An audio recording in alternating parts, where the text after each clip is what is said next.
Operation ಸಿಂಧೂರಕ್ಕೆ ಕದನ ವಿರಾಮ ಘೋಷಣೆಯಾದ ನಂತರ ಪ್ರಧಾನಿ ನರೇಂದ್ರ ಮೋದಿ ಪಂಜಾಬ್ನ ಆದಂಪುರ ವಾಯುನೆಲೆಗೆ ಹೋಗಿದ್ರು. ಆದಂಪುರ ವಾಯುನೆಲೆಯನ್ನು ನಾವು ಸಂಪೂರ್ಣವಾಗಿ ಧ್ವಂಸ ಮಾಡಿದ್ದೀವಿ. ಅಲ್ಲಿದ್ದ S-400 ಕ್ಷಿಪಣಿ ನಿರೋಧಕ ವ್ಯವಸ್ಥೆಯನ್ನು ಪುಡಿಗುಟ್ಟಿದ್ದೀವಿ ಅಂತ ಪಾಕಿಸ್ತಾನದವರು ಕ್ಲೇಮ್ ಮಾಡಿಕೊಳ್ತಾ ಇದ್ರು. ನರೇಂದ್ರ ಮೋದಿ ಅವರ ವಿಮಾನ ಆದಂಪುರ ಏರ್ ಬೇಸ್ನಲ್ಲೇ ಲ್ಯಾಂಡ್ ಆಯಿತು. ಅವರು ಸೈನಿಕರನ್ನು ಮಾತನಾಡಿಸ್ತಾ ಇದ್ದಾಗ, ವಾಯುಪಡೆ ಯೋಧರನ್ನು ಮಾತನಾಡಿಸ್ತಾ ಇದ್ದಾಗ ಹಿಂದೆ MiG-29 ನಿಂತಿತ್ತು, S-400 ನಿಂತಿತ್ತು. ಅದಾದ ನಂತರ ಇವತ್ತು ರಾಜಸ್ಥಾನದ ಬಿಕಾನೇರ್ನಲ್ಲಿ ಕಾರ್ಯಕ್ರಮ. ಇದನ್ನು ಕೂಡ ಬಿಕಾನೇರ್ ವಾಯುನೆಲೆಯನ್ನು ಕೂಡ ಧ್ವಂಸ ಮಾಡಿದ್ದೀವಿ ಅಂತ ಪಾಕಿಸ್ತಾನ ಹೇಳ್ಕೊಂಡಿತ್ತು.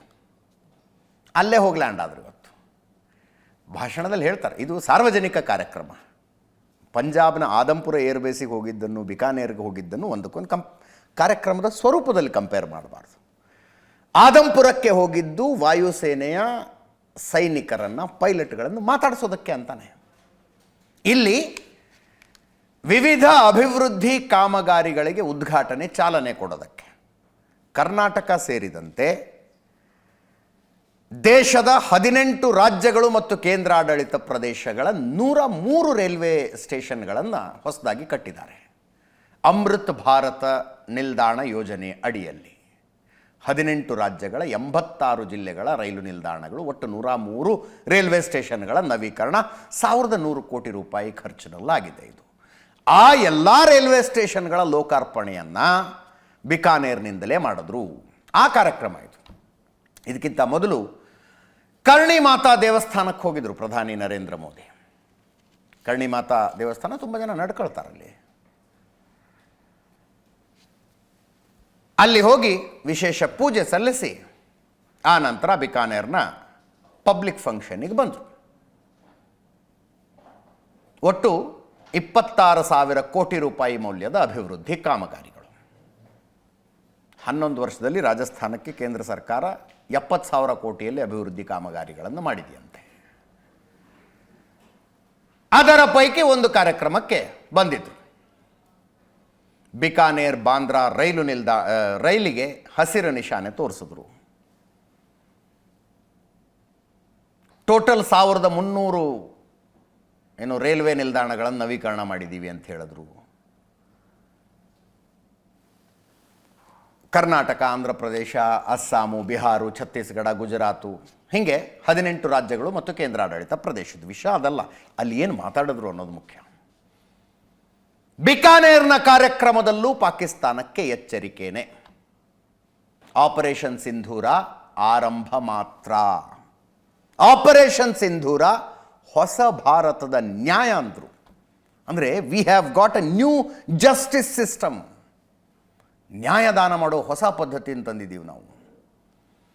ಇನ್ನು ಮುಂದೆ ಭಯೋತ್ಪಾದಕ ದಾಳಿಗಳಾದರೆ ಪ್ರತಿ ದಾಳಿ ಶತಸಿದ್ಧ. ನರೇಂದ್ರ ಮೋದಿ ಅವರ ಮಾತು ಕೇಳಿಸ್ಕೊಳ್ಳಿ. मेरे प्यारे देशवासियों, ये शोध प्रतिशोध का खेल नहीं, ये न्याय का नया स्वरूप है. ये ऑपरेशन सिंदूर है. ये सिर्फ आक्रोश नहीं है, ये समर्थ भारत का रौद्र रूप है.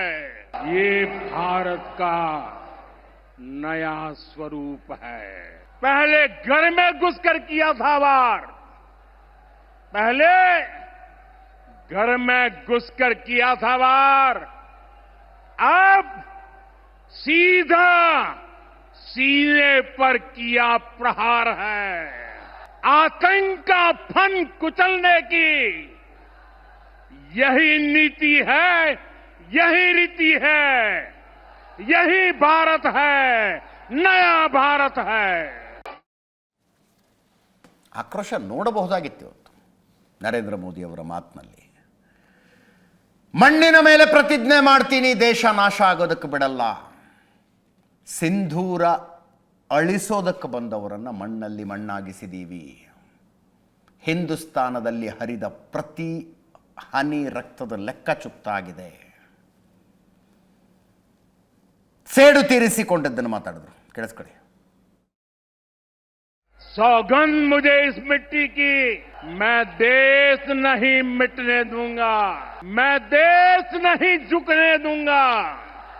आज मैं राजस्थान की धरती से देशवासियों से बड़ी नम्रता के साथ कहना चाहता हूं, मैं देश के कोने कोने में जो तिरंगा यात्राओं का हुजूम चल रहा है, मैं देशवासियों से कहता हूं, जो सिंदूर मिटाने निकले थे, जो सिंदूर मिटाने निकले थे, उन्हें मिट्टी में मिलाया है।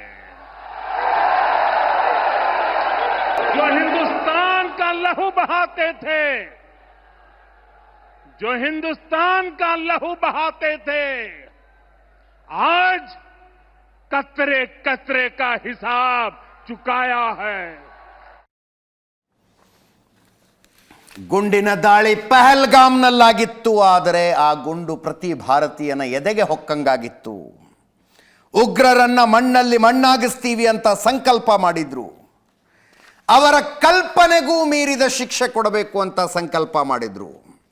ನಿಮ್ಮ ಆಶೀರ್ವಾದ ಮತ್ತು ದೇಶದ ಸೇನೆಯ ಶೌರ್ಯದಿಂದ ನಾವೆಲ್ಲರೂ ಅದನ್ನು ಸಾಧಿಸಿದ್ದೀವಿ. 22ನೇ ತಾರೀಖಿನ ದಾಳಿಗೆ ನಾವು 22 ನಿಮಿಷದಲ್ಲಿ ಉಗ್ರರ 9 ನೆಲೆಗಳನ್ನು ಧ್ವಂಸ ಮಾಡಿದ್ವಿ. ಪ್ರಪಂಚ ನೋಡ್ತು ಮತ್ತು ದೇಶದ ಶತ್ರುಗಳು ನೋಡಿದ್ರು. ಸಿಂಧೂರ ಅಳಿಸುವ ಪ್ರಯತ್ನ ಮಾಡಿದ್ರೆ ಪರಿಣಾಮ ಏನಾಗುತ್ತೆ ಅನ್ನೋದನ್ನು ನೋಡಿದ್ರು ಅಂತ. ಅದರ ಜೊತೆಗೆ ಪಾಕಿಸ್ತಾನಕ್ಕೆ ನೇರ ಎಚ್ಚರಿಕೆ, ಭಯೋತ್ಪಾದನೆಯನ್ನು ಮುಂದುವರಿಸಿದ್ರೆ ಭಿಕ್ಷಾ ಬೇಡೋ ಪರಿಸ್ಥಿತಿಗೆ ಬರ್ತೀರಿ ಅಂತ, ಭಿಕ್ಷೆ ಬೇಡೋ ಪರಿಸ್ಥಿತಿಗೆ ಬರ್ತೀರಿ ಅಂತ. ಕೇಳಿಸ್ಕೊಳ್ಳಿ. 22 अप्रैल को आतंकवादियों ने धर्म पूछकर हमारी बहनों की मांग का सिंदूर उजाड़ दिया था। वो गोलियां पहलगाम में चली थी, लेकिन उन गोलियों से 140 करोड़ देशवासियों का सीना छलनी हुआ था। इसके बाद हर देशवासी ने एकजुट होकर संकल्प लिया था कि आतंकवादियों को मिट्टी में मिला देंगे। पाकिस्तान के साथ न ट्रेड होगा न टॉक। अगर बात होगी तो सिर्फ पाकिस्तान के कब्जे वाले कश्मीर की, पीओके की। और अगर पाकिस्तान ने आतंकियों को एक्सपोर्ट करना जारी रखा तो उसको पाई पाई के लिए मोहताज होना होगा। पाकिस्तान को भारत के हक का पानी नहीं मिलेगा। भारतीयों के खून से खेलना पाकिस्तान को महंगा पड़ेगा। ये भारत का संकल्प है और दुनिया की कोई ताकत हमें इस संकल्प से टिका नहीं सकती है। ಪಾಕಿಸ್ತಾನಕ್ಕೆ ಗೊತ್ತು, ಭಾರತದ ವಿರುದ್ಧ ನೇರ ಯುದ್ಧ ಮಾಡಿ ಗೆಲ್ಲೋದಕ್ಕಾಗೋದಿಲ್ಲ. ಅದಕ್ಕೆ ಭಯೋತ್ಪಾದನೆಯನ್ನು ಅಸ್ತ್ರವಾಗಿ ಪಾಕಿಸ್ತಾನ ಬಳಸ್ತಾ ಇದೆ. ದೆಹಲಿಯ ಬಿಕಾನೇರ್ ಏರ್ಬೇಸ್ಗೆ ಬಂದಿಳಿದೆ ನಾನು. ಒಂದು ಸೂಜಿ ಮೊನೆಯಷ್ಟು ಹಾನಿಯಾಗಿಲ್ಲ ಅದಕ್ಕೆ. ಆದರೆ ಈ ಏರ್ಬೇಸ್ನ ಪಕ್ಕದಲ್ಲಿ ಗಡಿ ಇದೆ, ಗಡಿ ಆಚೆಗೆ ರಹೀಂ ಖಾನ್ ಏರ್ಬೇಸ್ ಇದೆ. ರಹೀಂ ಖಾನ್ ಏರ್ಬೇಸ್ ಇತ್ತು, ಅದು ಈಗ ಇಲ್ಲ. ಮತ್ತೆ ಯಾವಾಗ ಕೆಲಸ ಶುರು ಮಾಡುತ್ತೋ ಗೊತ್ತಿಲ್ಲ. ಅದು ICUನಲ್ಲಿದೆ. ಭಾರತೀಯ ಸೇನೆಯ ದಾಳಿಗೆ ರಹೀಂ ಖಾನ್ ಏರ್ಬೇಸ್ ನಾಶವಾಗಿದೆ ಅಂತ. ಕೇಳಿಸ್ಕೊಳ್ಳಿ. पाकिस्तान भारत से कभी सीधी लड़ाई जीत ही नहीं सकता। जब भी सीधी लड़ाई होती है तो बार बार पाकिस्तान को मुंह की खानी पड़ती है। इसलिए पाकिस्तान ने आतंकवाद को भारत के खिलाफ लड़ाई का हथियार बनाया है। आजादी के बाद पिछले कई दशकों से यही चला आ रहा था। पाकिस्तान आतंक फैलाता था, निर्दोष लोगों की हत्याएं करता था, भारत में डर का माहौल बनाता था। लेकिन पाकिस्तान एक बात भूल गया। अब मां भारती का सेवक मोदी यहां सीना तान कर खड़ा है। मोदी का दिमाग ठंडा है, ठंडा रहता है, लेकिन मोदी का लहू गर्म होता है।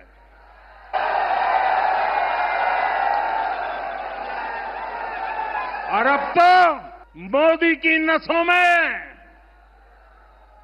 लहू नहीं, गरम सिंदूर बह रहा है। साथियों, जब मैं दिल्ली से यहां आया तो बीकानेर के नाल एयरपोर्ट पर उतरा। पाकिस्तान ने इस एयरबेस को भी निशाना बनाने की कोशिश की थी, लेकिन वो इस एयरबेस को रत्ती भर भी नुकसान नहीं पहुंचा पाया। और वहीं यहां से कुछ ही दूर सीमा पार पाकिस्तान का रहीम यार खान एयरबेस है। पता नहीं आगे कब खुलेगा। आईसीयू में पड़ा है। भारत की सेना के अचूक प्रहार ने इस एयरबेस को तहस नहस कर दिया है। ಅಮೆರಿಕ ಅಧ್ಯಕ್ಷ ಡೊನಾಲ್ಡ್ ಟ್ರಂಪ್ ಭಾರತ ಪಾಕಿಸ್ತಾನಗಳ ಮಧ್ಯದಲ್ಲಿ ಕದನ ವಿರಾಮಕ್ಕೆ ನಾನೇ ಕಾರಣ ಅಂತ ಹೇಳಿದ್ರು. ಫಸ್ಟ್ ಟ್ವೀಟು, ಆಮೇಲೆ ಹೇಳಿಕೆ. ಅದಾದ ಮೇಲೆ ನಾನೇ ಮಾಡಿದೆ ಅಂತ ಹೇಳೋದಿಲ್ಲ, ಬಟ್ ನಂದು ಪಾತ್ರ ಇತ್ತು ಅದರಲ್ಲಿ ಅನ್ನೋ ಥರ ಮತ್ತೊಂದು ಸಲ ಸೌದಿ ಅರೇಬಿಯಾದಲ್ಲಿ ಮಾತಾಡಿದ್ರು. ಈಗ ಮತ್ತೆ ನನ್ನಿಂದಾನೇ ಆಗಿದ್ದು ಅಂತಿದ್ದಾರೆ. ಸೌತ್ ಆಫ್ರಿಕಾ ಪ್ರೆಸಿಡೆಂಟಿನ ಭೇಟಿಯಾಗಿದ್ದರು. ಅಲ್ಲಿ ವ್ಯಾಪಾರ ಮತ್ತೆ ಹೇಳಿದ್ರು, ನೋಡಿ ಸ್ವಲ್ಪ ದಿವಸದಲ್ಲಿ ಇಂಡಿಯಾ ಜೊತೆಗೆ ಪಾಕಿಸ್ತಾನದ ಜೊತೆಗೆ ದೊಡ್ಡ ವ್ಯಾಪಾರ ಮಾಡ್ತೀವಿ ನಾವು. ಅಂದರೆ ಅದೊಂದು ಭಾಷಣದಲ್ಲಿ ಮಾತಾಡಿದ್ರಲ್ಲ, ಯುದ್ಧ ನಿಲ್ಲಿಸದೆ ಹೋದರೆ ನಿಮ್ಮ ಜೊತೆಗೆ ವ್ಯಾಪಾರನೇ ಮಾಡೋದಿಲ್ಲ ಅಂತ ಹೇಳಿ ನಾನು ಕದನ ವಿರಾಮಕ್ಕೆ ಒಪ್ಪಿಸ್ಬಿಟ್ಟೆ ಎರಡೂ ದೇಶವನ್ನು. ಅದೇ ಧಾಟಿಯಲ್ಲಿ ಮತ್ತೆ ಮಾತು ಕೇಳಿಸ್ಕೊಳ್ಳಿ ಒಂದು ಸಲ. If you take more for the, it's like if you take a look at what we just did with Pakistan and India, we settled that whole thing, and I think I settled it through trade. We're doing a big deal with India. We're doing a big deal with Pakistan, and I said, "What are you guys doing?" You know, somebody had to be the last one to shoot, but the shooting was getting worse and worse, bigger and bigger, deeper and deeper into the countries. Pakistan has got some excellent people and some really good, a great leader. And India is my friend, Modi. And he's a mutual friend. Yeah, he's a great guy. And I called them both, and we just did something good. We're trying to settle Russia, Ukraine. We spoke with. ಇನ್ನು ನಮ್ಮ ವಿದೇಶಾಂಗ ಸಚಿವ ಜೈಶಂಕರ್ ವಿದೇಶ ಪ್ರವಾಸದಲ್ಲಿದ್ದಾರೆ. Interview ಕೊಟ್ಟರಲ್ಲಿ ವಿದೇಶಾಂಗ ಇಲಾಖೆ ಮತ್ತೆ ಹೇಳ್ತಾ ಇದೆ, ಇದರಲ್ಲಿ ಅಮೇರಿಕದ ಪಾತ್ರ ಆಗಲಿ ಟ್ರಂಪ್ ಪಾತ್ರ ಆಗಲಿ ಇರಲಿಲ್ಲ ಅಂತ. ಅಲ್ಲೊಂದು ಇಂಟರ್ವ್ಯೂನಲ್ಲಿ ನಮ್ಮ ನಿಯಮ ಸ್ಪಷ್ಟವಾಗಿತ್ತು ಅಂತ ಹೇಳಿದ್ದಾರೆ. ಕದನ ವಿರಾಮದ ಪ್ರಸ್ತಾವನೆ ಬರೋದಾದ್ರೆ ಅದು ಪಾಕಿಸ್ತಾನದಿಂದ ಮಾತ್ರ ಬರಬೇಕು ಅಂತ. ಹಂಗೆ ಬಂತು, ನಾವು ಒಪ್ಕೊಂಡಿದ್ದೀವಿ ಅಂತ. ಅವರ ಜನರಲ್ ನಮ್ಮ ಜನರಲ್ಗೆ ಕಾಲ್ ಮಾಡಿ ಹೇಳ್ಬೇಕು ಯುದ್ಧ ನಿಲ್ಲಿಸೋಣ ಅಂತ. ಅದೇ ಟರ್ಮ್ ಮೇಲೆ ನಿಲ್ಲಿಸಿದ್ದೀವಿ ಅಂತಂದರು. ಅಲ್ಲಿ ಪತ್ರಕರ್ತರು ಕೇಳ್ತಾರೆ, ಕದನ ವಿರಾಮ ಪ್ರಕ್ರಿಯೆಯಲ್ಲಿ ಅಮೇರಿಕ ಎಲ್ಲಿತ್ತು ಅಂತ. ಕದನ ವಿರಾಮ ಪ್ರಕ್ರಿಯೆಯಲ್ಲಿ ಅಮೇರಿಕ ಎಲ್ಲಿತ್ತು? ಜೈಶಂಕರ್ ಹೇಳ್ತಾರೆ, ಅಮೇರಿಕದಲ್ಲೇ ಇತ್ತು ಅಂತ. ಕೇಳಿಸ್ಕೊಳ್ಳಿ. The cessation of firing and military action was something which was negotiated directly between India and Pakistan. We made one thing very clear to everybody who spoke to us, not just United States, but to everybody, saying, look, if the Pakistanis want to stop firing, they need to tell us. We need to hear it from them.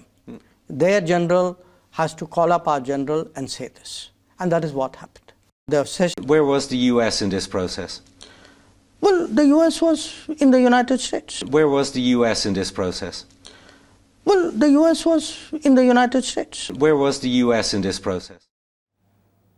He has got A different ಸ್ವ್ಯಾಗ್. Specially ಪತ್ರಕರ್ತರ ಪ್ರಶ್ನೆಗಳಿಗೆ ಉತ್ತರ ಕೊಡೋ ಸಂದರ್ಭದಲ್ಲಿ ಒಬ್ಬೊಬ್ಬ ಜೈಶಂಕರು ಈ ಮಧ್ಯೆ ಈಗ ಸ್ವಲ್ಪ ಹೊತ್ತಿಗೆ ಮುಂಚೆ ವಿಪಕ್ಷ ನಾಯಕ ರಾಹುಲ್ ಗಾಂಧಿ ಅವರು ಟ್ವೀಟ್ ಮಾಡಿದ್ದಾರೆ. ಇದು ಬಿಕಾನೇರ್ನ ಭಾಷಣಕ್ಕೆ, ಬಿಕಾನೇರ್ನಲ್ಲಿ ಭಾಷಣದ ತುಣುಕುಗಳನ್ನೇನು ತೋರಿಸಿದ್ವಲ್ಲ ಅದಕ್ಕೆ ಇದು ಟ್ವೀಟ್. ಏನಂತ, ಮೋದಿಜಿ ಪೊಳ್ಳು ಭಾಷಣ ಮಾಡುವುದನ್ನು ನಿಲ್ಲಿಸಿ ನನಗೆ ಹೇಳಿ, ಅಂದರೆ ಕ್ವಶನ್ಸ್ ಇದು. ಕ್ವಶನ್ ನಂಬರ್ 1, ಭಯೋತ್ಪಾದನೆಯ ಬಗ್ಗೆ ಪಾಕಿಸ್ತಾನದ ಹೇಳಿಕೆಯನ್ನು ನೀವು ಏಕೆ ನಂಬಿದ್ದೀರಿ? ಯಾವ ಹೇಳಿಕೆ? ಡೋಂಟ್ ನೋ, ಕೇಳೋಣ ಆಮೇಲೆ. ನಂಬರ್ 2, ಎರಡನೆಯ ಪ್ರಶ್ನೆ, ಟ್ರಂಪ್ಗೆ ತಲೆಬಾಗುವ ಮೂಲಕ ನೀವು ಭಾರತದ ಹಿತಾಸಕ್ತಿ ಏಕೆ ತ್ಯಾಗ ಮಾಡಿದಿರಿ? ನಂಬರ್ 3, ಕ್ಯಾಮರಾಗಳ ಮುಂದೆ ಮಾತ್ರ ನಿಮ್ಮ ರಕ್ತ ಏಕೆ ಕುದಿಯುತ್ತದೆ? ಮೂರನೇ ಪ್ರಶ್ನೆ, ಅಂತಿಮವಾಗಿ ಸ್ಟೇಟ್ಮೆಂಟು, ನೀವು ಭಾರತದ ಗೌರವಕ್ಕೆ ಧಕ್ಕೆ ತಂದಿದ್ದೀರಿ ಅಂತ. ನೀವು ಭಾರತದ ಗೌರವಕ್ಕೆ ಧಕ್ಕೆ ತಂದಿದ್ದೀರಿ, ಅದೊಂದು ಸ್ಟೇಟ್ಮೆಂಟ್, ಕ್ವಶನ್ ಅಲ್ಲ. ಆಪರೇಷನ್ ಸಿಂಧೂರ ಆದಮೇಲೆ ಅನೇಕ ನಿವೃತ್ತ ಹಿರಿಯ ಅಧಿಕಾರಿಗಳ ಜೊತೆಗೆ ಮಾತನಾಡೋ ಅವಕಾಶ ಸಿಕ್ತು. ಇನ್ನೂ ಸರ್ವ್ ಮಾಡ್ತಾ ಇರುವಂಥ ಅಧಿಕಾರಿಗಳ ಜೊತೆಗೆ ಆರ್ಟಿಕಲ್ಗಳನ್ನು ಓದಿ ಒಂದು ಹೊಸ ಜಮಾನಾದ ವಾರ್ಫೇರ್ ಹೆಂಗೆ ನಡೆಯುತ್ತೆ ಅನ್ನೋದೊಂದು ಅರ್ಥ ಆದಂಗಾಗಿದೆ. ಈಗ ಒಬ್ಬರು ಆರ್ಮಿಯಲ್ಲೂ ಏರ್ ಡಿಫೆನ್ಸ್ ಸಿಸ್ಟಮ್ ಇದೆ, ಆರ್ಮಿ ಏರ್ ಡಿಫೆನ್ಸು, ಅದರ ನೇತೃತ್ವ ವಹಿಸಿದವ್ರದ್ದು ಒಂದು ಇಂಟರ್ವ್ಯೂ ಇದೆ, ನೋಡ್ಬೇಕು ನೀವು ಅದನ್ನು. Very interesting interview.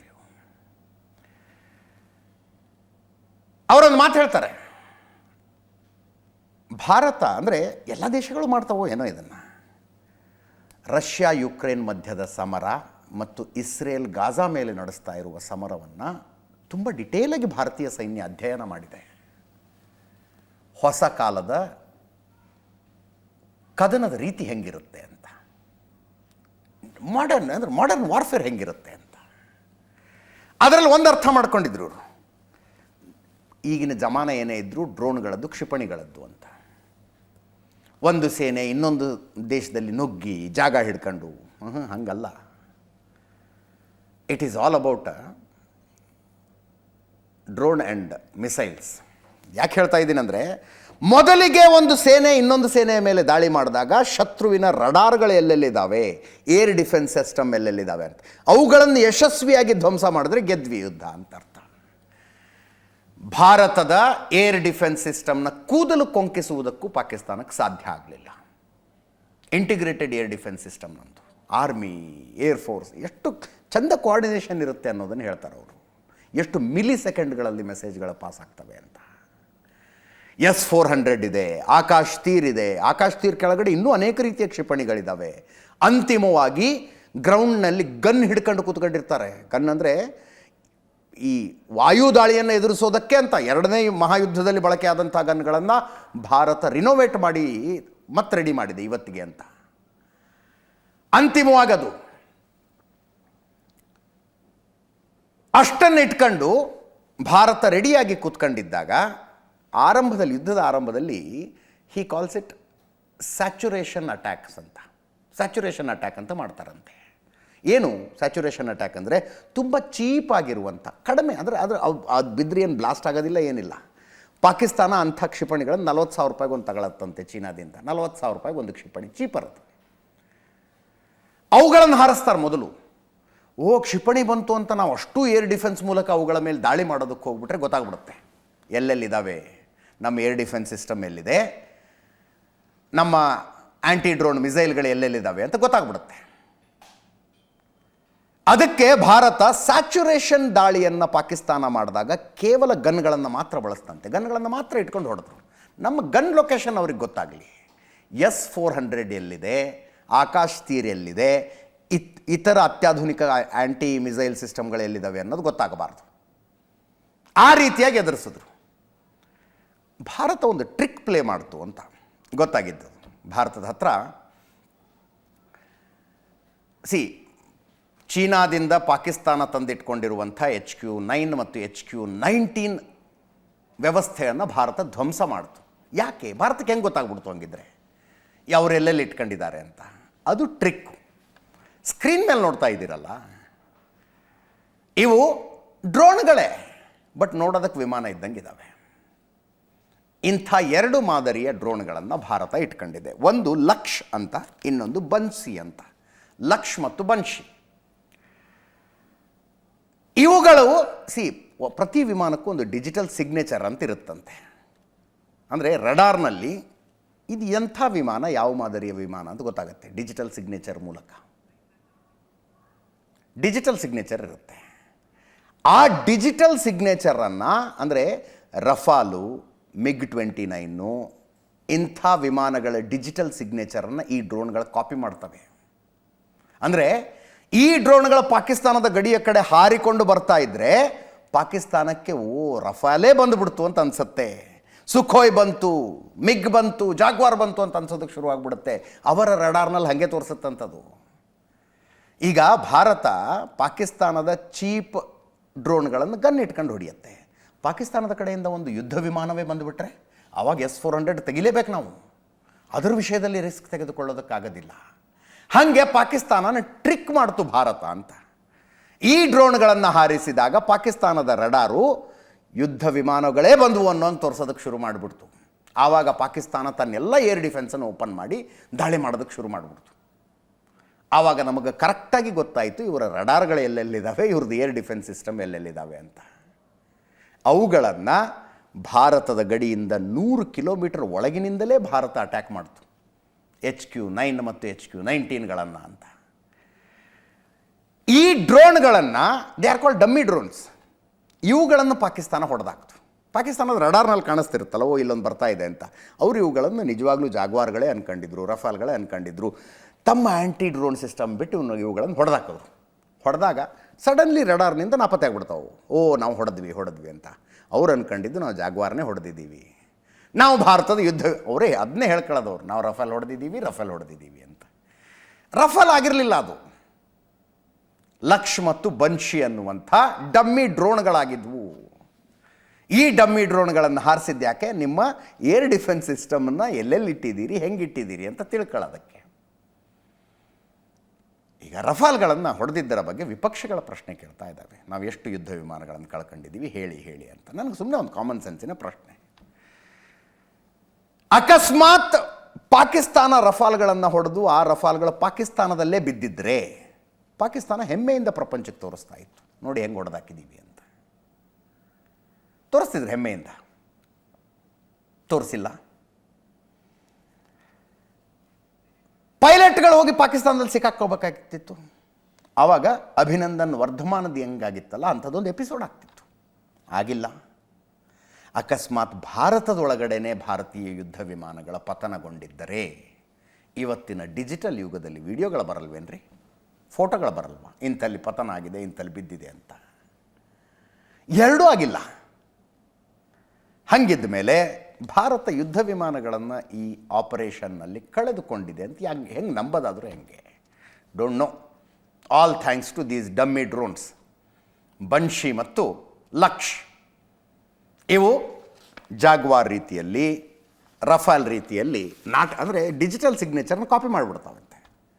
ಹಾಗೆ ಮಾಡಿದ ಕಾರಣಕ್ಕಾಗಿ ಪಾಕಿಸ್ತಾನದ ಏರ್ ಡಿಫೆನ್ಸ್ ಸಿಸ್ಟಮ್ ಎಕ್ಸ್ಪೋಸ್ ಆಯಿತು ಮತ್ತು ಭಾರತ ಯಶಸ್ವಿಯಾಗಿ ಅವುಗಳನ್ನು ಹೊಡೆದು ಹಾಕುವಲ್ಲಿ ಯಶಸ್ವಿ ಆಯಿತು ಅಂತ. ಟೆಕ್ನಾಲಜಿ ಇನ್ನೂ ಏನೇನಾಗುತ್ತೋ, ಮುಂದಿನ ದಿನಗಳ ವಾರ್ಫೇರ್ಗಳು ಹೆಂಗಿರ್ತವೋ ಒಂದು ಅರ್ಥ ಆಗ್ತಿಲ್ಲ. ಜ್ಯೋತಿ ಮಲ್ಹೋತ್ರಾ ಭಾರತದಲ್ಲಿದ್ದು ಭಾರತದ ಅನ್ನ ತಿಂದು ಇಲ್ಲಿ ಹುಟ್ಟಿ ಇಲ್ಲಿ ಬೆಳೆದು ಪಾಕಿಸ್ತಾನದ ಪರವಾಗಿ ಭಾರತದಲ್ಲಿ ಬೇಹುಗಾರಿಕೆ ಮಾಡಿ ಸಿಕ್ಕಾಕೊಂಡಿರುವ ಯೂಟ್ಯೂಬರ್, ಬಗೆದಷ್ಟು ವಿಷಯಗಳು ಹೊರಗೆ ಬರ್ತಾ ಇದ್ದಾವೆ ಆಕೆ ಕಾರ್ನಾಮಾದಲ್ಲಿ. ಈಕೆ ಪಾಕಿಸ್ತಾನದಿಂದ ದುಡ್ಡು ತಗೋತಿಲ್ಲ, ಅದರ ಬಗ್ಗೆ ಎರಡನೇ ಮಾತಿಲ್ಲ. ಜೊತೆಗೆ ಡೀಪ್ ಲವ್ನಲ್ಲೂ ಬಿದ್ದಂಗಿತ್ತು ಈ ಡ್ಯಾನಿಷ್ ಅಹಸಾನ್ ರೆಹಮಾನ್ ಅವನ ಹೆಸರು, ಅವನ ಜೊತೆಗೆ. ಈಕೆಗೆ ಯುನೈಟೆಡ್ ಅರಬ್ ಎಮಿರೇಟ್ಸ್ನಲ್ಲಿರುವ ಒಂದು ಕಂಪನಿ ಈಕೆ ಟ್ರಾವೆಲ್ ಅರೇಂಜ್ ಮಾಡ್ತಾ ಇತ್ತು. ಆ ಕಂಪನಿ ಪಾಕಿಸ್ತಾನದಲ್ಲೂ ಲೈಸೆನ್ಸ್ ಇಟ್ಕೊಂಡಿತ್ತು, ವಿಗೋ ಟ್ರಾವೆಲ್ಸ್ ಅಂತ. ವಿಗೋ ಟ್ರಾವೆಲ್ಸ್ ಈಕೆಯ ಟ್ರಿಪ್ಪನ್ನು ಸ್ಪಾನ್ಸರ್ ಮಾಡ್ತಾ ಇದ್ದದ್ದು ಅದು ಪಾಕಿಸ್ತಾನದಲ್ಲೂ ರಿಜಿಸ್ಟರ್ಡ್. ಅದು ಜ್ಯೋತಿ ಮಲ್ಹೋತ್ರಾಳ ಯೂಟ್ಯೂಬ್ ವಿಡಿಯೋಗಳನ್ನು ವಿಗೋ ಟ್ರಾವೆಲ್ಸ್ ಸ್ಪಾನ್ಸರ್ ಮಾಡ್ತಾ ಇತ್ತು.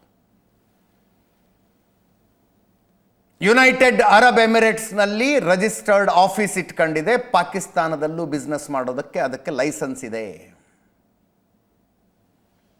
ದುಡ್ಡೇನಾದರೂ ವಿಗೋ ಟ್ರಾವೆಲ್ಸ್ನ ಅಕೌಂಟಿನಿಂದಾನೇ ಬಂದಿತ್ತ.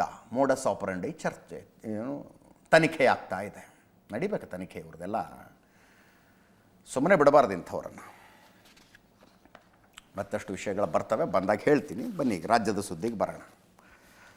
ಡಾಕ್ಟರ್ ಪರಮೇಶ್ವರ್ ನಮ್ಮ ಗೃಹ ಸಚಿವರು, ಅವರಿಗೆ ಸೇರಿದ ಕಾಲೇಜುಗಳ ಮೇಲೆ ಇಡಿ ರೇಡ್ ಆಯಿತು. 30 ತಾಸು ಇಡಿ ಸರ್ಚ್ ಮಾಡಿತ್ತು. 3 ಕಾಲೇಜಿನಲ್ಲಿ 30 ತಾಸು. 9 ಕಾರುಗಳಲ್ಲಿ ಸುಮಾರು 30 ಜನ ಇಡಿ ಆಫೀಸರ್ಸ್ ಬಂದಿದ್ರಂತೆ. ಆ್ಯಕ್ಚುಲಿ 4 ಕಾಲೇಜು ಅಂತ ಹೇಳ್ತಾರೆ. ತುಮಕೂರಿನಲ್ಲಿ 3, ನೆಲಮಂಗಲದಲ್ಲಿ 1. ಮೊನ್ನೆ ಬೆಳಗ್ಗೆ ಶುರುವಾದಂಥ ರೇಡ್ ನೋಡಿ, ಇದು ನಿನ್ನೆ ಮಧ್ಯಾಹ್ನದ ನಂತರ ಮುಗೀತು. ಅದಾದಮೇಲೆ ಪ್ರೆಸ್ ನೋಟ್ ಕೊಟ್ಟರು. ಪ್ರೆಸ್ ನೋಟ್ನಲ್ಲಿ ರಣ್ಯಾರಾವ್ ಪ್ರಕರಣಕ್ಕೆ ಸಂಬಂಧಿಸಿದಂತೆ ಈ ರೇಡ್ ನಡೀತು ಅಂತ ಹೇಳಿದ್ರು. SSIT, Siddhartha medical college Tumakuru, ತುಮಕೂರಿನ ಸಿದ್ಧಾರ್ಥ ಸ್ಕೂಲ್ ಆಫ್ ಮ್ಯಾನೇಜ್ಮೆಂಟ್ ಅಥವಾ ಟೆಕ್ನಾಲಜಿ ಅನಿಸುತ್ತೆ, ಸಿದ್ಧಾರ್ಥ ಮೆಡಿಕಲ್ ಕಾಲೇಜು ಬೇಗೂರು, ನೆಲಮಂಗಲದಲ್ಲಿದೆ. ಇಷ್ಟು ಕಡೆಗಳಲ್ಲಿ ರೇಡ್ ಆಗಿದ್ದು. ಇವತ್ತು ಡಾಕ್ಟರ್ ಪರಮೇಶ್ವರರಿಗೆ ಧೈರ್ಯ ತುಂಬುವುದಕ್ಕೆ ಒಬ್ಬರ ನಂತರ ಒಬ್ಬರಂತೆ ಕಾಂಗ್ರೆಸ್ ನಾಯಕರುಗಳು ಅವರ ಮನೆಗೆ ಹೋಗಿದ್ರು. Congress as a party stand, Dalit ನಾಯಕ ಅನ್ನುವ ಕಾರಣಕ್ಕಾಗಿ ನೀವು ಅವರನ್ನು ಟಾರ್ಗೆಟ್ ಮಾಡ್ಕೊಂಡಿದ್ದೀರಿ ಅನ್ನುವ ಆರೋಪವನ್ನು ಕೇಂದ್ರ ಸರ್ಕಾರದ ಮೇಲೆ ಹೊರಿಸ್ತಾ ಇದೆ, ದಲಿತ ನಾಯಕ ಅನ್ನುವ ಕಾರಣಕ್ಕೆ. ನಿನ್ನೆ ಪ್ರೆಸ್ ನೋಟ್ನಲ್ಲಿ ಬಹಳ ಕ್ಲಿಯರ್ ಇತ್ತು. ಗೋಲ್ಡ್ ಸ್ಮಗ್ಲರ್ ರಣ್ಯಾರಾವ್ಗೆ ಒಂದು ಕಾಲೇಜಿನ ಅಕೌಂಟ್ನಿಂದ 40 ಲಕ್ಷ ರೂಪಾಯಿ ಹೋಗಿದೆ. ಆ 40 ಲಕ್ಷ ರೂಪಾಯಿ ಇಟ್ಕೊಂಡು ಆಕೆ ತನ್ನ ಕ್ರೆಡಿಟ್ ಕಾರ್ಡ್ ಬಿಲ್ ಕಟ್ಟಿದ್ದಾಳೆ. ಅದೇ ಕ್ರೆಡಿಟ್ ಕಾರ್ಡ್ನಲ್ಲಿ ಫಾರಿನ್ ಟ್ರಿಪ್ಗಳಿಗೆ ಫ್ಲೈಟ್ ಟಿಕೆಟ್ ಬುಕ್ ಮಾಡಿದ್ದಾಳೆ, ಫಾರಿನ್ ಟ್ರಿಪ್ಗಳಲ್ಲಿ ಖರ್ಚು ಮಾಡಿದ್ದಾಳೆ ಅದೇ ಕ್ರೆಡಿಟ್ ಕಾರ್ಡನ್ನು ಬಳಸಿ ಅಂತ. ಅದಕ್ಕೆ ಸಂಬಂಧಿಸಿದಂತೆ 16 ಕಡೆಗಳಲ್ಲಿ ದಾಳಿ ಮಾಡಲಾಯಿತು ಅಂತ ಇಡಿ ಅವರು ಪ್ರೆಸ್ ನೋಟ್ನಲ್ಲಿ ಹೇಳಿದ್ರು. ಇವತ್ತು ಪರಮೇಶ್ವರ್ ರಿಯಾಕ್ಟ್ ಮಾಡಿದ್ರು. ಕಾನೂನಿನ ಗೌರವ ಕೊಡೋಣ ನಾನು. ದೊಡ್ಡವ್ರಿಗೊಂದು ಕಾನೂನು, ಚಿಕ್ಕವ್ರಿಗೊಂದು ಕಾನೂನು ಇಲ್ಲ. ಇಡಿ ಅವ್ರು ಏನು ಸೂಚನೆ ಕೊಡ್ತಾರೋ ಅದಕ್ಕೆ ನಾನು ಸಹಕರಿಸ್ತೀನಿ. ತನಿಖೆ ನಡೀತಾ ಇದೆ, ತನಿಖೆಯಲ್ಲಿ ಏನು ಬರುತ್ತೋ ನೋಡೋಣ ಅಂತ. ಪತ್ರಕರ್ತರಿಂದ ಪ್ರಶ್ನೆ ಬಂತು, ದಲಿತ ನಾಯಕರನ್ನು ಟಾರ್ಗೆಟು ಅಂತ ಹೇಳ್ತಾ ಇದೆ ಕಾಂಗ್ರೆಸ್ನವ್ರು, ಏನಂತೀರಿ ಅಂದರೆ, ಈ ಸಂದರ್ಭದಲ್ಲಿ ನಾನು ಅದಕ್ಕೆ ಉತ್ತರ ಕೊಡೋದಿಲ್ಲ ಅಂತ. ಜಾತಿ ನೋಡ್ಕೊಂಡು ಬರ್ತಾರಾ ಅನ್ನೋ ಪ್ರಶ್ನೆ ಬರುತ್ತೆ, ಅದನ್ನು ನಾನು ಹೇಳೋದಕ್ಕೆ ಹೋಗೋದಿಲ್ಲ. ರಣದೀಪ್ ಸಿಂಗ್ ಸುರ್ಜೇವಾಲಾ ಯಾವ ಅರ್ಥದಲ್ಲಿ ಹೇಳಿದಾರೋ ನನಗೆ ಗೊತ್ತಿಲ್ಲ ಅಂತ ಕೇಳಿಸ್ಕೊಳ್ಳಿ. ಎನ್ಫೋರ್ಸ್ಮೆಂಟ್ ಡೈರೆಕ್ಟರೇಟ್ ಡೆಲ್ಲಿ ಆಫೀಸರ್ಸ್ಗಳು ನಮ್ಮ ಸಂಸ್ಥೆಯ 3 ಕಾಲೇಜುಗಳಿಗೆ ಭೇಟಿ ಕೊಟ್ಟಿದ್ದಾರೆ. ಅವರು ಇನ್ಸ್ಟ್ರಕ್ಷನ್ಸ್ ಏನು ಅಂತ ಏನೂ ಗೊತ್ತಿಲ್ಲ. ನಮ್ಮ ಕಾಲೇಜಿಗೆ ಭೇಟಿ ಕೊಟ್ಟು ಅಕೌಂಟ್ಸ್ಗಳನ್ನೆಲ್ಲ ಕೇಳಿದ್ದಾರೆ. ನಮ್ಮ ಅಧಿಕಾರಿಗಳಿಗೆ ನಾನು ತಿಳಿಸಿದೆ, ನೀವು ಅಕೌಂಟ್ಸ್ ಅವ್ರು ಏನೇ ಕೇಳಿದರೂ ಕೂಡ ಅಕೌಂಟ್ಸ್ ಎಲ್ಲ ಕೊಡಿ. ಅವರು ಏನು ಅಕೌಂಟ್ಸ್ ಕೇಳ್ತಾರೆ, ಎಷ್ಟು ವರ್ಷದ ಕೇಳ್ತಾರೆ, ಆಡಿಟೆಡ್ಡು ಅಥವಾ ಮೊದಲಿನ ವರ್ಷಗಳದೆಲ್ಲ ಆಡಿಟ್ ಆಗಿರೋದು, ಅವ್ರು ಎಷ್ಟು ವರ್ಷದ ಕೇಳ್ತಾರೋ ಎಲ್ಲ ಕೊಡಿ ಅಂತ ಹೇಳಿದೆ. ಅವರು ಅದನ್ನೆಲ್ಲ ಪರಿಶೀಲನೆ ಮಾಡಿಕೊಂಡಿದ್ದಾರೆ. ಇವತ್ತು ಕೂಡ ಮುಂದುವರೆದಿದೆ, ವೆರಿಫಿಕೇಷನ್ಸು ಎಲ್ಲ ಮುಂದುವರೆದಿದೆ. ಉದ್ದೇಶ ನಮಗೆ ಗೊತ್ತಿಲ್ಲ. ನಾವು ಎಲ್ಲ ರೀತಿಯ ಸಹಕಾರವನ್ನು ಕೂಡ ಇಡಿ ಅಧಿಕಾರಿಗಳಿಗೆ ಕೊಟ್ಟಿದ್ದೇವೆ, ಕೊಡ್ತೇವೆ. ನಾನು ಮೊದಲಿನಿಂದನೂ ಕೂಡ ಕಾನೂನಿಗೆ ಗೌರವ ಕೊಟ್ಟುಕೊಂಡು ಬಂದಿರೋನು. ಪರಮೇಶ್ವರ್ ದಲಿತರು ಅನ್ನೋ ಕಾರಣಕ್ಕೋಸ್ಕರವಾಗಿ ಟಾರ್ಗೆಟ್ ಮಾಡಿದ್ದಾರೆ ಸಿಎಂ ಮತ್ತೆ ಸುರ್ಜೇವಾಲಾ ಹೇಳಿದ್ದಾರೆ. ಇಲ್ಲಪ್ಪ, ನನಗದು ಗೊತ್ತಿಲ್ಲ. ಅದು ನಾನೀಗ ಈ ಸಂದರ್ಭದಲ್ಲಿ ಅವೆಲ್ಲ ಹೇಳಕ್ಕೆ ಹೋಗೋದಿಲ್ಲ. ಅವರೇನು ಜಾತಿ ನೋಡ್ಕೊಂಡು ಬರ್ತಾರಾ ಅಂತ ಒಂದು ಪ್ರಶ್ನೆ ಬರುತ್ತೆ.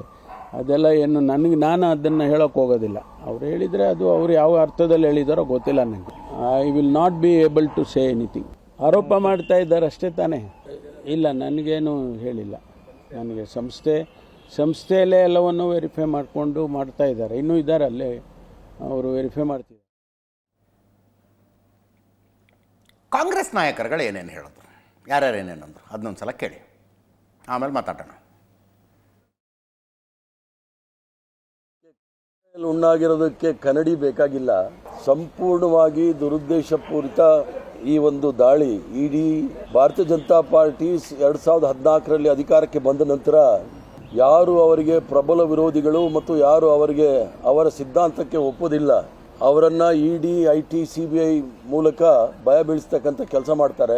ದಲಿತರ ಒಂದು ಸ್ವಾಭಿಮಾನಕ್ಕೆ ಧಕ್ಕೆ ಬರ್ತಕ್ಕಂಥ ಕೆಲಸವನ್ನು ನರೇಂದ್ರ ಮೋದಿಯವರು, ಅಮಿತ್ ಶಾ ಅವರು ಮಾಡ್ತಾ ಇದ್ದಾರೆ.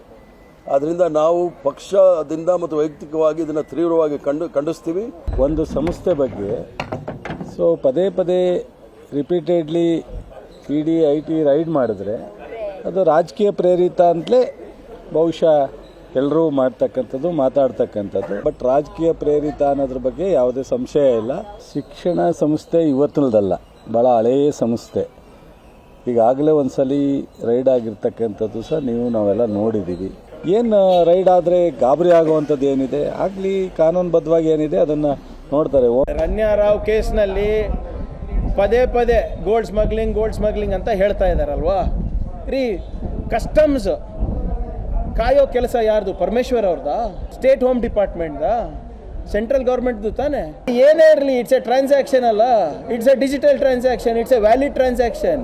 ಈಗ ನಿಮ್ಮ ಕ್ರೆಡಿಟ್ ಕಾರ್ಡ್ ಬಿಲ್ ಕೊಡಬೇಕಾದ್ರೆ ನಾನು ಕ್ಯಾಶ್ ಕೊಟ್ಟಿದ್ದೀನ? ಇಲ್ಲ, ಇಟ್ಸ್ ಅ ವೆರಿಫೈಯಬಲ್ ಟ್ರಾನ್ಸಾಕ್ಷನ್ ತಾನೆ. ಆಗಲಿ ತನಿಖೆ. ಇಡೀ BJP ಅವರು ನಿಜವಾಗ್ಲೂ ಆತ್ಮೀಯತೆ ಬಗ್ಗೆ ಮಾತಾಡಬೇಕು ಅಂದರೆ ಯಾಕಿನ್ನ ಮುನಿರತ್ನವ್ರಿಗೆ ಇಟ್ಕೊಂಡಿದ್ದಾರೆ?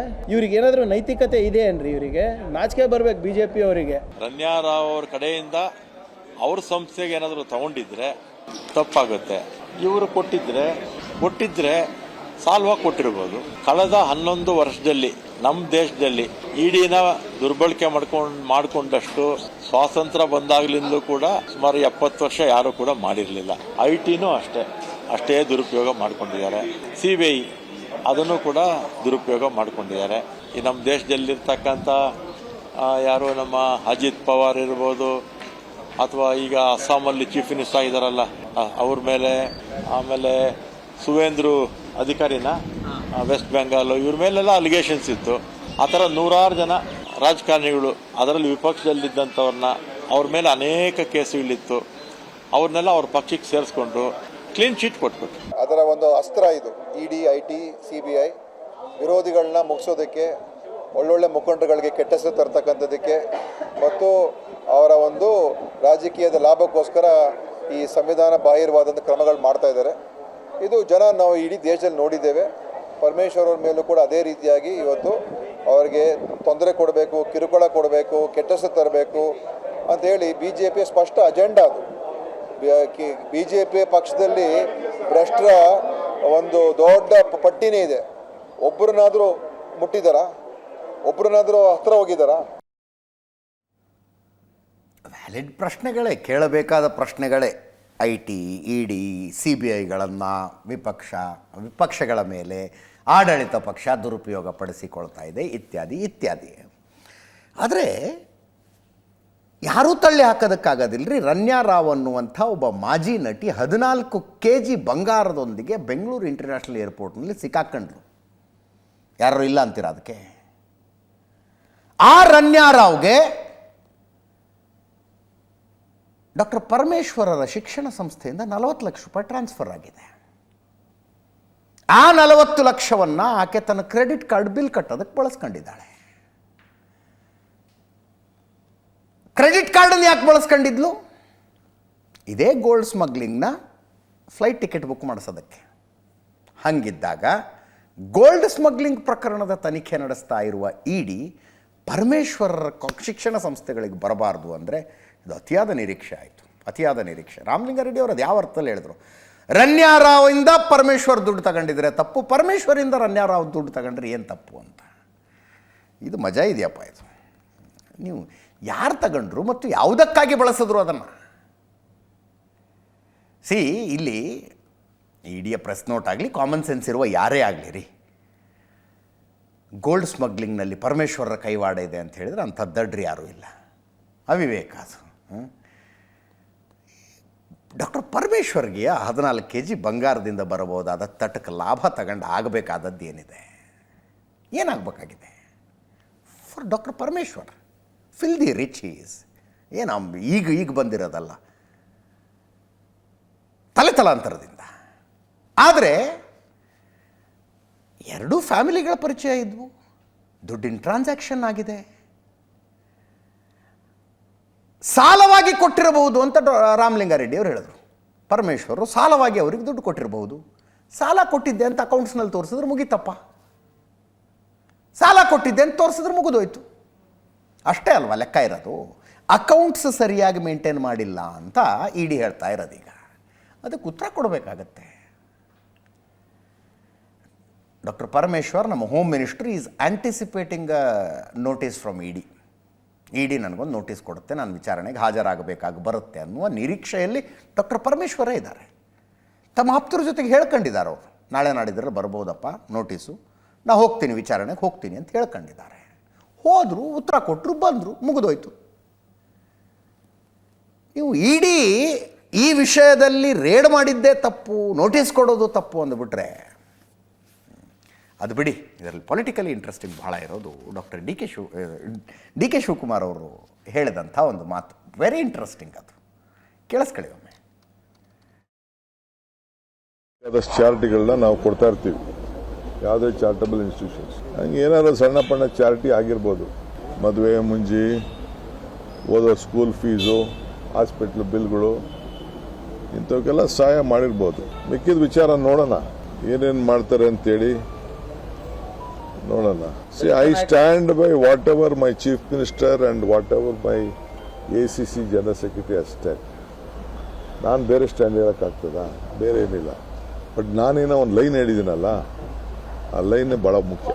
ನಾನು ಪರಮೇಶ್ವರ್ ಹತ್ರ ಮಾತಾಡಿದೆ, ಅವರು ಒಂದು 25 ಲಕ್ಷ 15 ಲಕ್ಷ ಕೊಟ್ಟಿದ್ದಾರೆ. ಸ್ಮಗ್ಲಿಂಗ್ ಮಾಡುವಂಥ ಪರಮೇಶ್ವರ್ ಅಂತ ಒಬ್ಬ ಪ್ರಭಾವಿ ವ್ಯಕ್ತಿ ಯಾರು ಹೇಳ್ತಾರಾ, ಯಾರು ಎನ್ಕರೇಜ್ ಮಾಡ್ತಾರಾ? ಆ ಹೆಣ್ಮಗಳು ಯಾರೋ ತಪ್ಪು ಮಾಡಿದ್ರೆ ಕಾನೂನು ಪ್ರಕಾರ ಏನ್ ಬೇಕಾದ್ರೂ ಶಿಕ್ಷೆ ಮಾಡಲಿ. But as far Parameshwar is concern, we are proud of him. Is a big leader, is a very clean honest man. ನಾನು ಮೀಟ್ ಮಾಡ್ಕೊಂಡು ಬಂದಿದ್ದೀನಿ, ವಿ ಸ್ಟ್ಯಾಂಡ್ ಬೈ ಯು ಅಂತ ಹೇಳಿದ್ದೀನಿ. ಫಸ್ಟ್ ಕ್ಲಾಸ್ ಆಗಿದ್ದಾರೆ. I just check with mister doctor Parameshwar. This is the what mister Parameshwar has said. I think on the occasion of the marriage, he might have helped her in the form of giving a gift or something. Because being a party president, I have to ask him, what is this? Because his name is coming out, your name has been tagged, your institution has been. Maybe, yes, he is not denying 40 lakhs was not given. But for what was being given is important. Has he given for this bringing up gold? He has not done. He might have given for his. There was a family marriage which you all know, and I also attended for the family marriage. 40 ಲಕ್ಷವನ್ನು doctor ಪರಮೇಶ್ವರರು ರನ್ಯಾರಾವ್ಗೆ ಕೊಟ್ಟಿರುವುದನ್ನು ಖಚಿತಪಡಿಸಿದ್ದು ಡಿ ಕೆ ಶಿವಕುಮಾರ್ ಅವರು. 40 ಲಕ್ಷ ಕೊಟ್ಟಿದ್ದಾರೆ ಅಂತ ಮೂರನೆಯ sound ಬೈಟ್ನಲ್ಲಿ ನೋಡಿದ್ರಿ. ಎರಡನೇ ಸೌಂಡ್ ಬೈಟ್ನಲ್ಲಿ 15-25 ಲಕ್ಷ ಅಂದರು. 15-25 ಎರಡು ಕಂತುಗಳಲ್ಲಿ ಕೊಟ್ಟಿರೋ ಹಂಗೆ ಕಾಣಿಸ್ತಾ ಇದೆ. ಅದನ್ನು ಖಚಿತಪಡಿಸಿದ್ದು ಡಿ ಕೆ ಶಿವಕುಮಾರ್ ಅವರು. ಈಗ come to the hard core politics. ಅದನ್ನು ಬಿಡಿ, ಅದನ್ನ ಇಡಿ ರೇಡು ಅದರ ಟೆಕ್ನಿಕ್ಯಾಲಿಟೀಸ್ ಬಿಡಿ. Come to the hard core politics. October ನವೆಂಬರ್ನಲ್ಲಿ ಮುಖ್ಯಮಂತ್ರಿ ಆಗುವ ಹುರುಪಿನಲ್ಲಿ ಡಿ ಕೆ ಶಿವಕುಮಾರ್ ಅವರಿದ್ದಾರೆ. ಮುಖ್ಯಮಂತ್ರಿ ಸ್ಥಾನದಿಂದ ಕೆಳಗಿಳಿಯುವ ಮನಸ್ಸಿನಲ್ಲಿ ಸಿದ್ದರಾಮಯ್ಯನವರು ಇಲ್ಲ.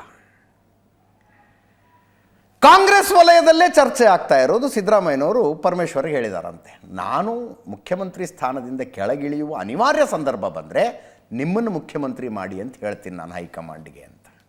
ನಾನು ಹೇಳಿದ್ರೆ ನೀವು ಆಗ್ತೀರಂತೆ ಅಂತ ಸಿದ್ದರಾಮಯ್ಯನವರು ಹೇಳಿದಾರಂತೆ. ಪರಮೇಶ್ವರ್ ಅವರು ಆ ಹುರುಪಿನಲ್ಲಿದ್ದಾರೆ. ಈ ಮುಖ್ಯಮಂತ್ರಿ ಹುದ್ದೆಯಲ್ಲಿ ಸಿದ್ದರಾಮಯ್ಯನವರು ಡಿ ಕೆ ಶಿವಕುಮಾರ್ ಮಧ್ಯದಲ್ಲಿ ನಡೀತಾ ಇರುವ ಹಗ್ಗ ಜಗ್ಗಾಟದಲ್ಲಿ ಲಕ್ ಇನ್ನೊಬ್ಬರಿಗೆ ಖುಲಾಯಿಸಬಹುದು ಅನ್ನೋದಾದರೆ ಅದು ಪರಮೇಶ್ವರ್ಗೆ ಮಾತ್ರ, ಇವರಿಗೆ ಮಾತ್ರ ಖುಲಾಯಿಸೋದಕ್ಕೆ ಸಾಧ್ಯ ಇದೆ. ಈಗ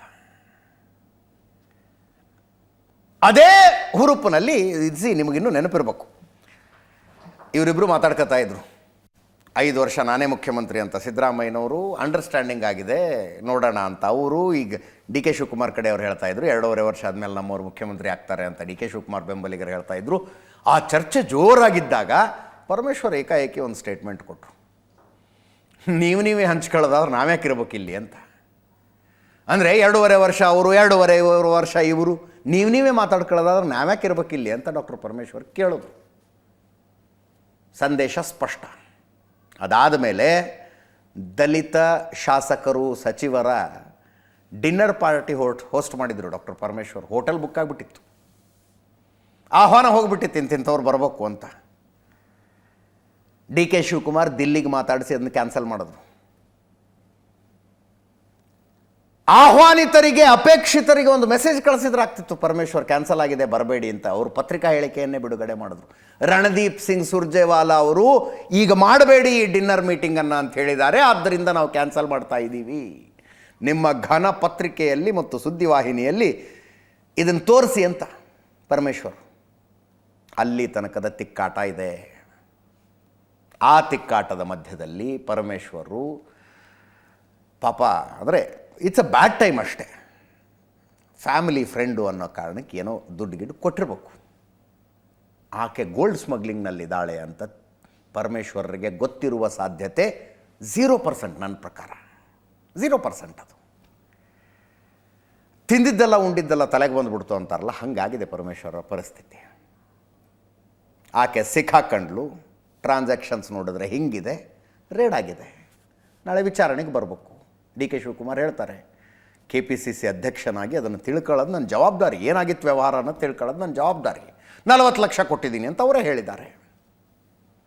ಅಲ್ಲಿಗೆ ಅಕ್ಟೋಬರ್ ನವೆಂಬರ್ನ ಮುಖ್ಯಮಂತ್ರಿ ಬದಲಾವಣೆಯ ಮ್ಯೂಸಿಕಲ್ ಚೇರ್ ಇದೆ ನೋಡಿ, ಆ ಮ್ಯೂಸಿಕಲ್ ಚೇರ್ನಲ್ಲಿ ಯಾರ್ದು ಕೈ ಮೇಲಾಯಿತು ಯಾರ್ದು ಕೈ ಕೆಳಗಾಯಿತು ನೀವೇ ಲೆಕ್ಕ ಹಾಕ್ಕೊಳ್ಬಹುದು ಅದನ್ನು. ಈ ಮಧ್ಯೆ ಸಿದ್ದರಾಮಯ್ಯನವರು ಒಂದು ಸಭೆ ಮಾಡಿದ್ರು, ಸಭೆಯಲ್ಲಿ ಇದೇ ವಿಷಯ ಚರ್ಚೆ ಮಾಡಿದ್ರು. ಇವತ್ತು ಕ್ಯಾಬಿನೆಟ್ ಇತ್ತಲ್ಲ, ಕ್ಯಾಬಿನೆಟ್ ಈ ಸಭೆಯಲ್ಲಿ ಯಾರ್ಯಾರಿದ್ರು, ಸತೀಶ್ ಜಾರಕಿಹೊಳಿ ಅವರು ಇದ್ದರು, HC ಮಹದೇವಪ್ಪ ಇದ್ದರು, ಜಮೀರ್ ಅಹ್ಮದ್ ಖಾನ್ ಇದ್ದರು, ಪರಮೇಶ್ವರೇ ಇದ್ದರು. ಏನೇನಾಗಿದೆ ಅಂತ ಕೇಳ್ಕೊಂಡಿದ್ದಾರೆ. ಅಲ್ಲೇ ಹೇಳಿದ್ರಂತ ಪರಮೇಶ್ವರ್, ನನಗೊಂದು ನೋಟಿಸ್ ಬರ್ಬೋದು, ನಾನು ವಿಚಾರಣೆಗೆ ಹೋಗಿ ಬರ್ತೀನಿ, ಹೋಗ್ಬೇಕಾಗಿ ಬರುತ್ತೆ ಅಂತ. He was very sad, obviously ಅಲ್ವಾ, ಸಹಜವಾಗಿ. ಆಮೇಲೆ ಕ್ಯಾಬಿನೆಟ್ ಆಯಿತು. ಕ್ಯಾಬಿನೆಟ್ನಲ್ಲಿ ಅವರೇ ಹೇಳಿದ್ರಂತೆ, ಹಿಂಗಾಗಿದೆ, ರೇಡ್ ಆಗಿದೆ ನಮ್ಮ ಮೇಲೆ, ಅವ್ರಿಗೇನೂ ಸಿಕ್ಕಿಲ್ಲ, ಮುಂದೇನಾಗುತ್ತೆ ಅನ್ನೋದನ್ನು ಅಪ್ಡೇಟ್ ಮಾಡ್ತೀನಿ ಅಂತ ಡಾಕ್ಟರ್ ಪರಮೇಶ್ವರ್ ಕ್ಯಾಬಿನೆಟ್ನಲ್ಲೇ ಹೇಳಿದ್ರಂತೆ. ಅಷ್ಟಾಗಿದೆ. ಟೋಟಲಿ ಬ್ಯಾಡ್ ಟೈಮ್ ಅಷ್ಟೇ. ಡಿ ಕೆ ಶಿವಕುಮಾರ್ ಅವರು ಶೋ ಸ್ಟಾಪರ್ ಸ್ಟೇಟ್ಮೆಂಟ್ ಇವತ್ತಿಂದು 40 ಲಕ್ಷ ಕೊಟ್ಟಿದ್ದಾರೆ ಡಾಕ್ಟರ್ ಪರಮೇಶ್ವರ್ ಅಂತ. ಅದರ ಜೊತೆಗೆ ಕ್ಯಾಬಿನೆಟ್ ಇತ್ತು ಅಂತ ಹೇಳಿದ್ನಲ್ಲ, ಕ್ಯಾಬಿನೆಟ್ ಆದಮೇಲೆ ಕ್ಯಾಬಿನೆಟ್ನಲ್ಲಿ ಏನೇನಾಯಿತು ಅನ್ನೋದರ ಬ್ರೀಫಿಂಗನ್ನು ಲಾ ಮಿನಿಸ್ಟರ್ ಮಾಡ್ತಾರೆ, HK ಪಾಟೀಲ್ರು ಮಾಡ್ತಾರೆ. ಇವತ್ತು ಡಿ ಕೆ ಶಿವಕುಮಾರ್ ಅವರು ಕೇವಲ ಒಂದೇ ವಿಷಯ ಹೇಳೋದಕ್ಕೆ ಬಂದರು ಮಾಧ್ಯಮಗಳ ಮುಂದೆ. ಯಾವ ವಿಷಯ? ರಾಮನಗರ ಜಿಲ್ಲೆಯನ್ನು ಬೆಂಗಳೂರು ದಕ್ಷಿಣ ಜಿಲ್ಲೆ ಅಂತ ಮರುನಾಮಕರಣ ಮಾಡ್ತಾ ಇದ್ದೀವಿ. ಮರುನಾಮಕರಣ ಆಯ್ತು, ಈ ಕ್ಷಣದಿಂದ ಮರುನಾಮಕರಣ ಅದಕ್ಕೆ ಅಂತ. ಕೇಳಿಸ್ಕೊಳ್ಳಿ ಒಮ್ಮೆ. ಸೊ ನಾವೆಲ್ಲ ರೂಲ್ಸು ರೆಗ್ಯುಲೇಷನ್ಸು ಆ್ಯಕ್ಟು ಎಲ್ಲ ತೆಗೆದು ನೋಡಿದ್ದೇವೆ, ಏನೇನು ಬೇಕೋ ಅಮೆಂಡ್ಮೆಂಟ್ಸ್ಗಳೆಲ್ಲ ಆಗಿತ್ತು. ಸೊ ಇವತ್ತಿಂದ ಬೆಂಗಳೂರು ರಾಮನಗರ ಜಿಲ್ಲೆ ಹೆಡ್ ಕ್ವಾರ್ಟರ್ಸು ರಾಮನಗರದಲ್ಲೇ ಇರ್ತದೆ. ಇವತ್ತು ಕ್ಯಾಬಿನೆಟ್ನಲ್ಲಿ ಅದು ಬೆಂಗಳೂರು ದಕ್ಷಿಣ ಜಿಲ್ಲೆ ಅಂಥೇಳಿ ಇವತ್ತು ಕ್ಯಾಬಿನೆಟ್ನಲ್ಲಿ ತೀರ್ಮಾನ ಆಗಿದೆ. ಇವತ್ತು ಅದು ಸಂಬಂಧಪಟ್ಟಂತೆ ಆದೇಶ ಕೂಡ ಬರ್ತದೆ. ಇದೊಂದು ಸಂತೋಷವಾದಂಥ ವಿಚಾರ. ನಮ್ಮ ಬೆಂಗಳೂರು ದಕ್ಷಿಣ ಜಿಲ್ಲೆಗೆ ಇದು ನೀಡಲಿಕ್ಕೆ ಬಯಸ್ತೇನೆ. ರಾಮನಗರದ ಹೆಡ್ ಕ್ವಾರ್ಟರ್ಸು ಫಂಕ್ಷನಿಂಗಲ್ಲಿ ಯಾವ ಥರದ ಬದಲಾವಣೆ ಕೂಡ ಇರುವುದಿಲ್ಲ, ಅದಾಗದು ಮುಂದುವರಿಯುತ್ತದೆ. ಏನಿಲ್ಲ, ಅದು ಸೆಂಟ್ರಿಗೆ ಏನು ಪವರ್ಸ್ ಏನಿರಲಿಲ್ಲ. ಸೆಂಟ್ರಿಗೆ ಒಂದು ಮ್ಯಾಂಡೇಟ್ರಿ ಅವ್ರಿಗೆ ತಿಳಿಸ್ಬೇಕು ಅಂತಿತ್ತು ಅಷ್ಟೇ. ಅದು ಸ್ವಲ್ಪ ಪಾಲಿಟಿಕ್ಸು ಕೆಲವೇನೋ ಒಂದು ಪ್ರಯತ್ನ ಮಾಡಿದ್ರು. ಇಟ್ ಈಸ್ ಅವರ್ ರೈಟ್, ನಮ್ಮ ಸ್ಟೇಟ್ ಸಬ್ಜೆಕ್ಟ್ ಇದು. So all land records everything will be change. ನಾನು ಕೂಡ ಇನ್ನು ಮುಂದಕ್ಕೆ ನೀವು ಬೆಂಗಳೂರು ದಕ್ಷಿಣ ಜಿಲ್ಲೆ.